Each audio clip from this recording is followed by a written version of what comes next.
It's still angering you after the fight is done. With Jermaine after the fight. With Jermaine after the fight, and then Usyk after the second fight. Usyk, yeah. It's hard. People may not understand this, but he was like, when Lomachenko was like, "You're strong," or something like that. I took it disrespectfully because in football, I see a lot of commentators say that a lot of African players are just strong. They don't ever talk about their talent. So I found it disrespectful when you mentioned I was strong. I kind of looked at that and I thought, for me as an African, I found that like you're trying to belittle me as someone that's hard working. So that's kind of how I interpreted that, and that's why I kind of got a bit vexed. Do you know what I mean? So yeah, and just the emotions were running high. So that's why there was an anger to their team. It was like, you disrespecting me, like you don't say those things. Like saying you're strong but not talented, physical but not smart. Yeah, but you hear that a lot. Like I hear that a lot on commentary when it comes to African players in football and soccer. That they don't ever mention their talent or like the knowledge of the game that they have. It's all about he's just strong, brute force, and it's like a lot of players, regardless of where you're from, they put in a lot of time and effort to get to where they are. So when you hear that, it's quite, for an African person, it's quite disrespectful. Well, you clearly are a smart fighter. And those are the words of Anthony Joshua and Radio Raheem here.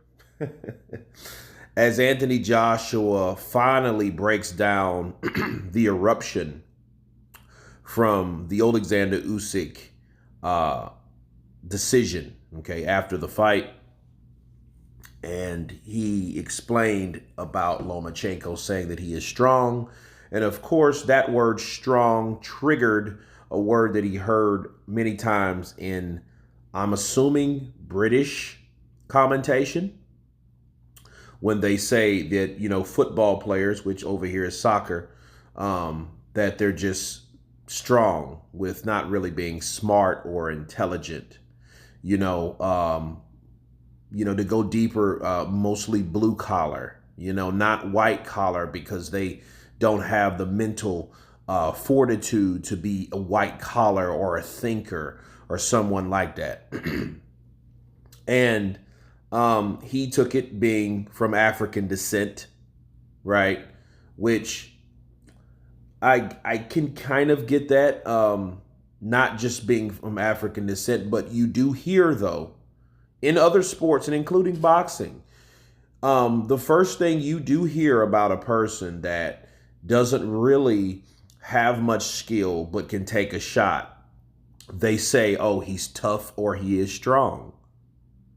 If that triggered AJ, I can understand why, because I know a guy from New Orleans. I mean, he's not from African descent. It had nothing to do with that, but he wasn't skilled, okay? He was a novice journeyman, or novice at best, but a journeyman fighter that came to Grand Tunica, Mississippi to fight one of the local guys that's undefeated. And he was beat badly. And the local guy, a local black guy from Mississippi, went in there and pieced him up. I mean, every round. But he took those shots. He kept coming. He went all 6 rounds. And after that fight, people took pictures with him. People referred to him as tough. Okay, so, strong. Man, you strong. Man, you tough. Those words like that, I guess to a person that is a sponge when it comes to boxing, that is a historian and a learner of the art of boxing, the sweet science, Anthony Joshua, him being that way took it to that particular level. However, let me counterpunch. Anthony Joshua explained his frustrations on who he heard refer to African players as strong. He failed to realize that Lomachenko is not British. Lomachenko's first language is not English. Lomachenko speaks pretty good English now, but his most words coming in a second language is not going to be detailed. So when you talking about strong or fuerte or, you're not, that's nothing that he meant, as a British commentator, because he's not a British commentator, And, so to take into account, I know, emotions are running high and your adrenaline is up, but then it's like, well, it wasn't. And here's the thing about AJ. The performance from rounds 10, 11, and 12, okay, was not warranted. It wasn't. It did not match the intensity to after that triggered him. And I think certain people, they don't know how to use and leave everything in the ring. That from rounds 9, that should have been Joshua rounds if he would have put in the effort. And so instead of having this energy that you probably still had, I think he was not, and I think he was reluctant to show because he didn't know if he was going to gas out versus he didn't know what Usyk had still left.